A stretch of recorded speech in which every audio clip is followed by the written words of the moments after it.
Здравейте, драги зрители! To those of you who guessed what the hint in the previous video was, congratulations for your bragging rights. Fulgrim's fall, in particular, has to be one of the most tragic from among the traitors, due to the radical contrast between where it started and how he ended up as. Angron was a train wreck you could see coming from light years away, Mortarion was blatantly taking the steps of being screwed over, and Curze, well, is Curze. Not much more to say there. But Fulgrim was nothing like any of them. Actually charming, not that much of a dick to mortals, and a genuine paragon. Discounting any personal bias we might have towards our preferred legions or distaste of others, it's hard not to admit the fact that, in-universe, before the big family fallout took place, the Phoenician must have easily shared the pinnacle of humankind's adoration together with Horus and Sanguinius. However, in my opinion, the thing that really, and I mean really, kicks the tragedy of his case multiple notches above the rest, has to be his anchor to normalcy, which was his friendship with Ferrus Manus. The genuine hurt he is described as experiencing right before the Lair Blade condemns him to kill his beloved brother tugs at your heartstrings something fierce. Doubly so when you know the depths of depravity that sends him on, the only quote-unquote good outcome of which is him dog-walking Guilliman. And even it, regrettably, ended up being a half-assed job. But that is besides the point.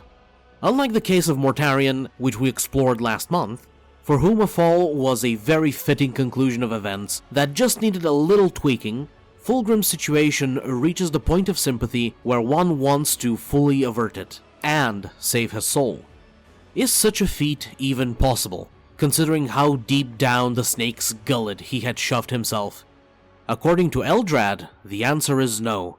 But could a rat do better than an elf? Yes, the answer is yes. In every aspect from the philosophical, technological, and the neurological, the rat always beats the elf. In fact, much like the previous case, one single change in the mindset of a single character is enough to avert this crisis. Let me present you with the narrative sequence of events which would assure the soul of the Emperor's Phoenix remains pure and out of Slaaneish's clutches. Fulgrim looked down at his defeated opponent and saw his own reflection in the mirrors of Ferrus's eyes. In an instant that stretched for an eternity, he saw what he had become and what monstrous betrayal he had allowed himself to be party to. He knew in that eternal moment that he had made a terrible mistake in drawing the sword from the Lair Temple, and he fought to release the damnable blade that had brought him so low. His grip was locked onto the weapon, and even as he recognized how far he had fallen, he knew that he had come too far to stop. The realization, coupled with the knowledge that everything he had striven for had been a lie. While this turmoil ravaged his mind, a different realization surged in that of his brother. The outburst of Fulgrim's strike cut through Ferrus's wrath for a flash of a moment. A total waste on a normal man, but to the astonishing esoteric marvel crafted by the Emperor that was a Primarch's brain, this mere split second of cerebral clarity was enough for the Gene-Sire of the 10th to perform a crucial situational analysis. Upon first clashing with it, Fulgrim's new silver sword did not leave any particular impression other than its ability to survive crossing blades with his own fiery creation. But that last attack, the outburst it unleashed reverberated through the Gorgon and forced his memories of fighting Psykers to surface. Whatever power that abominable thing hid was now blatantly oozing out, and enveloping the Phoenician as a purple flame, all of which Ferrus could feel somehow, despite not being a Psyker himself. The one thing he became instantly certain of was the fact that since it was steeped in the foul essence of the warp, he could not treat this engagement as a natural one, or the closest thing to it when it came to two Primarchs doing battle against each other. That thing was a thumb pressing on the scales of their duel and needed to be removed. In a different time, if his rage prohibited him from this clarity, he may have followed the instinct to seek security in his armament, but that impulse was quashed away in favor of a lethal gamble for victory. As though in slow motion, Fulgrim saw Ferrus Manus begin to move. Kill him before he kills you, now! The lair blade screamed in his mind, seemingly grasping his hands and swinging with unnatural speed before their opponent could reclaim Fireblade. Ruining what would have been a decapitating masterstroke, instead of reaching for his own weapon, the inelegant slab of meat and metal thrust itself from the ground, as if intending to tackle the Genesire of the Third. Severely irritated, but still vainly desperate for its poetic killing blow, the silver sword adjusted its trajectory, still intending to cleave Manus' head from his shoulders. Despite its enhanced speed, the sudden change to the strike's pathway was enough of a delay for the Gorgon to raise one metal-clad arm, which blocked the path to his neck. A shout of grief left Fulgrim, while a screech of irritated wrath emanated out of the blade. While robbed of its immaculate victory, it knew it was not beat. The sheer momentum and strength of the Primarch hefting it, while unable to achieve the desired cut, still managed to push down the defending arm. In the blink of an eye, the silvery sword did so, then leapt up from the metallic appendage and buried itself in Ferrus Manus' chest, impaling one of his hearts. Hungrily bathing in the Primarch's blood, the entity locked in the alien weapon laughed ecstatically, the sensation of which spread to its wielder, who reluctantly mirrored the delighted emanation. Their mirth, however, masked the etheric bond between them waxing for a dead heartbeat longer than they would have desired. At that moment, an iron hand gripped the one holding the lair blade, sending shock through both it and the Phoenician, which intensified when his fingers were broken by the immense pressure of the grip. Clouded by the immense confusion this brought, his manic eyes now locked onto the impassive visage of his brother, due to which Fulgrim failed to perceive the other shining fist surge from his side until it impacted his face. Never before had the Phoenician received such a powerful blow, even during the pair's fight when he tried recruiting Manus to Horus's banner. Its force broke his jaw, liberating a handful of shattered tooth fragments engulfed in blood, and nailed him to the ground. He would open his eyes, beckoned by the panic screams of the silver sword, which Ferrus Manus pulled out of his chest, his hands again appearing molten and wreathed in heat, like when he had destroyed Fireblade. The influence that had seemingly piloted his regenerating flesh was practically gone, instead replaced with burning hot pain. Empowered only enough to meekly outstretch the Phoenician's hand towards itself and make him heave air between his reforming mouth, as the Gorgon glared down at him and declared, "If you believed that this abominable trinket would grant you victory over me, then behold as I shattered this deluded reality of yours." All of his fingers dug into the tainted metal, summoning more screaming out of it, which was intense enough for a scant few warriors around them to turn their heads, before losing them in the ongoing melee. Somehow, Fulgrim was able to feel how the blade's very structure was being liquefied and ripped apart on an atomic level. He was barely on his way to stand up when, with a wrathful roar, the Iron Lord's strength overcame the cursed thing and it burst apart in a shower of molten metal. Unlike Fireblade's first death, however, instead of a mere flare, the lair blade's demise blinded the battlefield with light and unleashed an ear-bursting final screech, along with a mind-sundering psychic lash, halting any and all activity around them.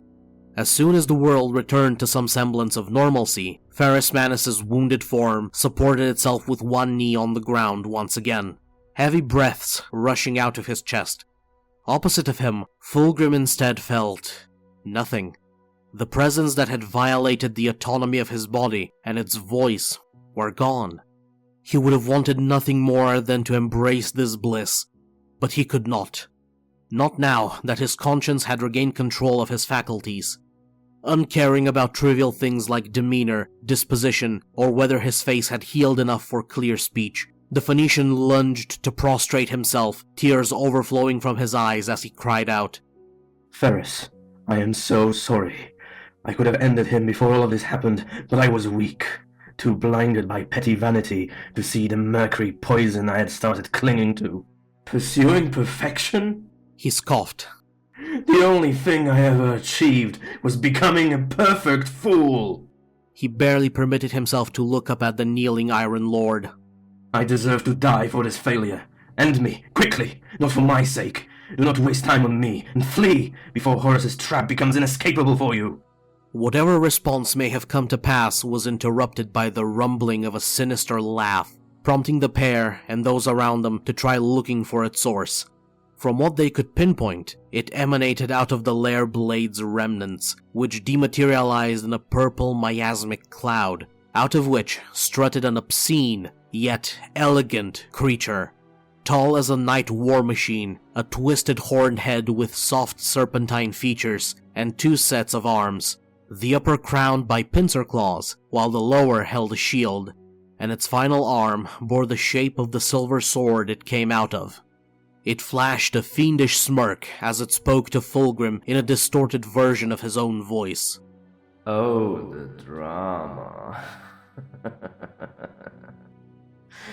I cannot place a claw on which is more stimulating. Your pathetic despair, or the unmaking pain the Iron One put me through. Its glowing eyes affixed themselves to Ferris.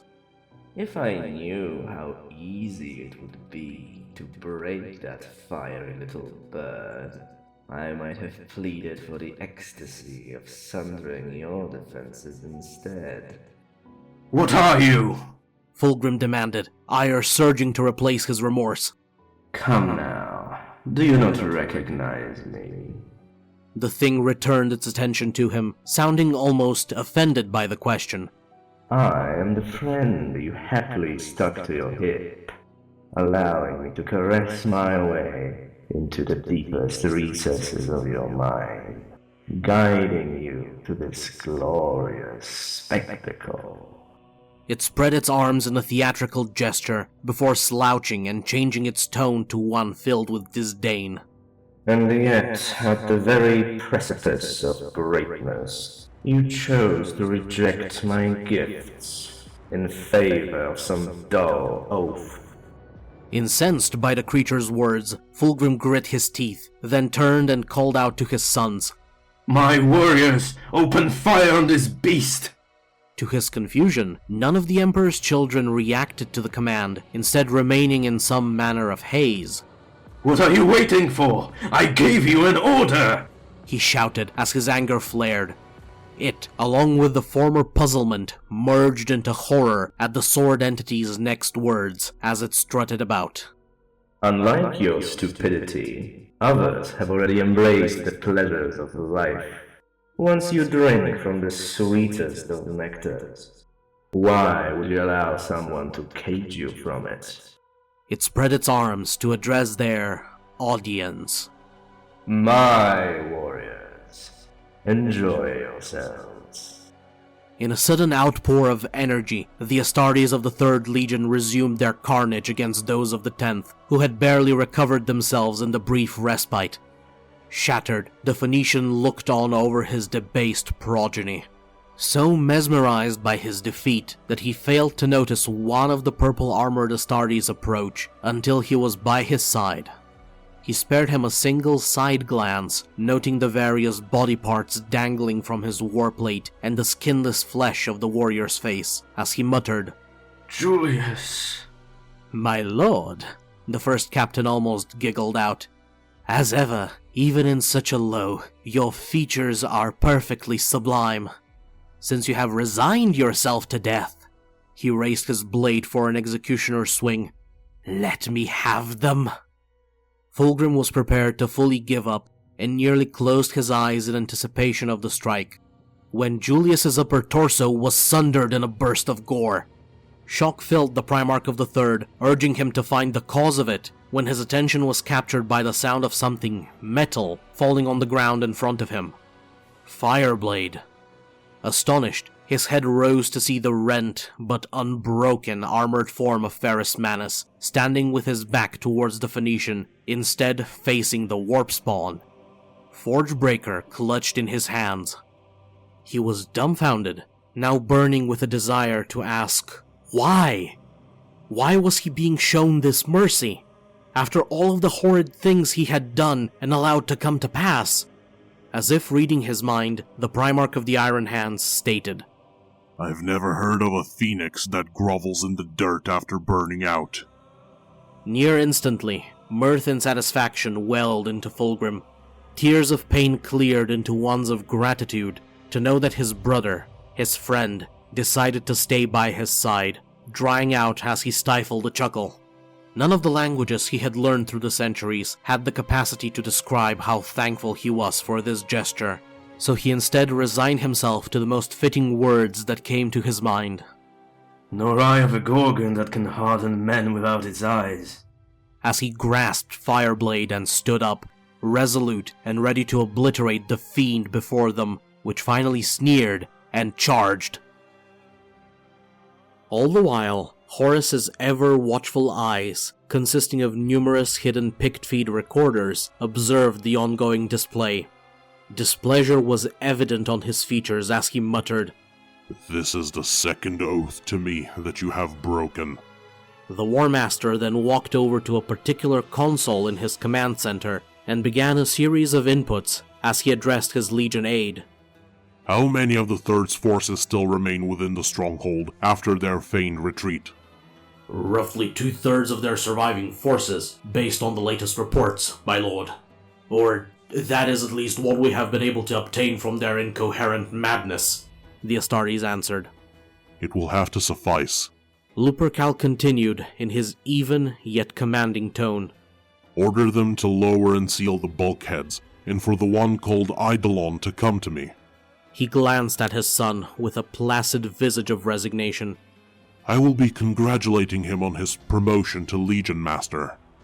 At the conclusion of his words, the final key was depressed, opening multiple silos from a different quadrant of the fortress. The blade creature's opening strike would be its left claw descending upon Ferrus Manus, after its shield bashed into his shoulder, each side cancelling out the other's momentum, but the Primarch of the 10th blocked it with Forgebreaker's shaft. Its right claw and sword arm lunged at his exposed side, with the intent to eviscerate him, only for both to be caught by Fireblade in a single masterstroke of movement by Fulgrim. In turn, the Phoenician slid by the appendages and with a serpentine swirl burned a gash across the beast's chest, then adjusted for a follow-up pierce. Releasing a blend between a roar and a discomforting moan, the warp spawn parried the strike with its shield and flew its left claw upward. To its immense annoyance, its supposedly perfect form still left an opening for the Gorgon to avalanche forward and slam his hammer into its side, unbalancing its strike to the point where it only gouged a rising trench on Fulgrim's back, rather than taking off his head. A howl of indescribable sensation apparently unleashed a burst of psychic energy in the form of a spiked whip, which thundered at Ferrus, who barely moved his head, resulting in his left shoulder being shattered into ceramic debris instead. Going back and forth, the trio's clash was like a tempest of blades, too quick for even the average gene-enhanced warrior to follow. Despite their wounds, and the additional ones they were sustaining, the Emperor's demigod sons were pushing the monster back. Their synergy, built upon decades of joint combat, blooming vibrantly, allowing the pair to sink into its motions, covering any faults of the other, whilst transforming them into viciously lethal opportunities for murder. Meanwhile, the surrounding melee of Astartes moved like a containment circle around the supernatural storm. Any Emperor's children foolish enough to attempt interrupting it became undone into chunks of wrecked ceramite and mangled meat, without even the chance of perceiving which of the three was the one to deal them their death. Shortly after the movement of the Tempest began, some of the Iron Hands veterans were able to notice that it was directing them towards one of the Traitor Complex's landing sites, leading them to focus more on being defensive as to facilitate this withdrawal. Among the lethal blur that was the Storm's Eye, the beast's blend of martial and psychic assault was faltering under the relentless drive of the Primarchs. In a momentary stroke of fortune, it managed to trip and pin Fulgrim to the ground, but was pushed back by Ferrus. With a mighty one-handed overhead thunderstrike, the fetid creature's already battered shield was finally torn apart, along with the arm under it. In that same move, the Gorgon's free hand gripped the collar of the Phoenician's warplate, bending it nearly to the point of tearing. Using his forward momentum, he yanked his brother off of the ground and practically threw him at the thing. Combining it with his own burst of strength, Fulgrim was able to chop off both its claw and blade arms, landing with his legs bent. Bulldozing his way past the Primarch of the Third, Manus blocked the Warp Spawn's final claw attack with his right shoulder. Regardless of it sinking nearly to his bone, his assault continued as Forgebreaker impacted like an orbital projectile onto the thing's chest, ripping open a gaping hole there and sending the creature into the air. Under the duress of the various wounds heaped upon it, and without solid ground on which to better control itself, it was left helpless, as Fulgrim used his squatted landing to jump, launching himself upwards and swinging Fireblade right into its jugular. The burning sword purging its way through the demon's unnatural flesh, then bone, until it cleaved off the hideous head from its shoulders. With one final scream of disbelief, its corpse vanished in a burst of purple smoke and particles. Breathing heavily, the torn-up, bleeding pair, who seemed on the verge of collapsing themselves, were able to share one final glance and smile of friendship, before weapons meant to slay a dragon and his progeny impacted right on top of their position, radioactive hellfire devouring the wounded brothers, together with their surrounding sons. In my last book review, it was a deliberate choice of words on my part to call Fulgrim a polar opposite of Mortarion. Where the latter was strung on the plots and schemes of others, just babbling on about strength until he failed as was planned for him, the former suffered from being too absorbed in himself, infected by the one thing our own real-life mythology has taught us is able to even bring gods to ruin: hubris. By virtue of it and the pride it stoked, Fulgrim waded neck-deep into a quagmire he could not yank himself out of, and the necessary lesson to achieve any kind of victory over the path to damnation he was on arrived far too late and was not internalized properly. Namely, in the ever-wise words of Avatar's Uncle Iroh, pride is not the opposite of shame, but its source. True humility is the only antidote to shame. Regrettably, by the time this kicked in his head, Fulgrim had already crossed the line of no return, by taking that of his best friend. No amount of moralizing would have been able to repair his broken mind at that point. In the end, unlike the Reaper of Men, who needed to embrace his inner strength and assert his agency in order to save his character from being made a mockery of, the Phoenician proved that he himself was too weak to overcome the Lair Blade's influence, and that on his own he would have failed nonetheless. That is the thing about pride. It isolates you, makes you believe that you can do anything only to abandon you to whatever doom you encounter when you finally face something beyond your abilities. But the fact remains. Sadly, even when pushed to our lowest, it is hard to realize that it is okay to ask for help. And the best kind of help comes from those who cherish you most, who will stand by us through thick and thin. Being fully honest, I am not certain that Ferrus Manus would have forgiven Fulgrim and helped him in this case, but a part of me wants to believe that their bond was strong enough that if the Phoenician actually voiced his genuine remorse and the manipulator of his actions was revealed, the Gorgon would have stood up to help him. Getting away from philosophy for a bit and stepping more firmly in the lore, he would have needed some kind of push to act in the above-described way. All of the Primarchs are partially warp creatures themselves, as we are told they were made with some connection to it. Just like when parlaying with the Eldar, the Lair Blade could remain hidden until it chose not to be, and when the pair clashed, it released its power, both in order to supplement that of Fulgrim, but also to exert its control over him in order to kill his brother. If he had the moment of clarity, divorced from his rage at being betrayed by his closest sibling, given his innate psychic nature as a Primarch, I am convinced that Ferrus Manus would have put more focus on getting rid of the cursed sword before finishing things off with Fulgrim. Far less doubtful is the question of whether he would be able to destroy a demon weapon.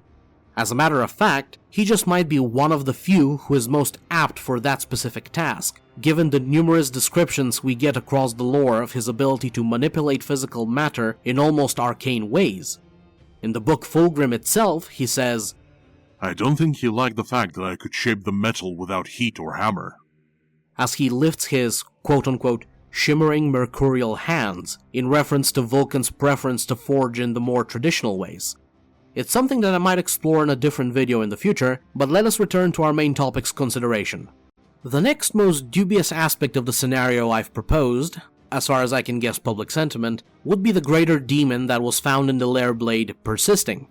But given the sheer volume of carnage and brutality unleashed on that battlefield, I'd say it is most plausible for it to have been enough to sustain the entity's existence for a good while, similarly to how the vast amount of death on Vrax allowed demons, including a bloodthirster, to be manifested and remain active. All of that aside, there are two other factors that necessitate for this alternative timeline to remain more grounded and realistic without venturing into full-on wish fulfillment. First of which is the fact that while Fulgrim's soul could be saved, that of his legion was long gone. At an earlier time, perhaps, but from the moment the treason and cleansing slaughter of the Istvan III campaign concluded, the Emperor's children's opportunity to return to reason was lost, as they had become far too debased, to the point where I believe they would side with the greater demon over their Primarch, since in canon those two become essentially the same. And the second is Horus Lupercal, the arch-traitor himself. He would most certainly not allow, quote-unquote, an ally to be lost without taking an enemy with him, let alone Ferrus swaying Fulgrim back to the side of the Loyalists. The thing I am most certain of regarding this entire scenario has got to be that if Fulgrim could be saved by Ferrus, at which point they become a combat duo that may even rival the War Master himself at the time in terms of martial ability, without any doubt, he would unleash the same weapons used to debilitate Vulcan and the Salamanders during the massacre, in order to kill both the Phoenician and the Gorgon immediately. But I'm curious to learn what you guys think. Could Fulgrim's soul be saved in this, or a different manner? Or have I overlooked some key detail in my research? Do let me know in the comments below. Also, do not forget to like and subscribe for future videos, as next month we'll be discussing Necrons. And, in the case that you want to support the channel a little extra, you can do so with a coffee donation via the link in the description. Until our next meeting, I wish you a lovely rest of your day. Doviždane.